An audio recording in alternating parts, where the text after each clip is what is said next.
Hey, welcome back to another video of Crypto Basics. In this video, we are going to learn how to take Bitcoin rate in Binance. First of all, open up a preferred web browser.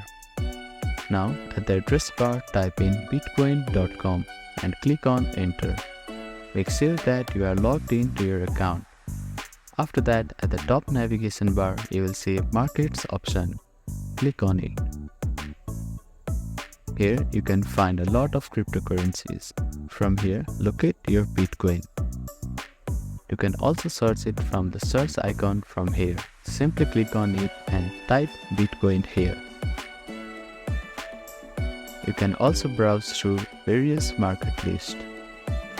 Click on the Bitcoin USDT trading pair or any other Bitcoin pair you are interested in to view the current market price.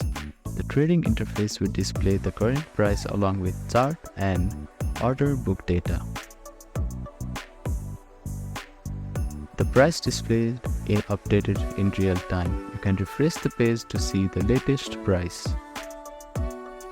For more detailed view, you can access the charting tool within the trading interface to analyze price trend over time.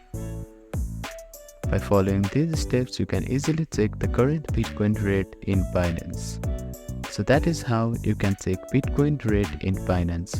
Thank you for watching this video. Please do not forget to like, share and subscribe to our channel and comment down if you have any queries.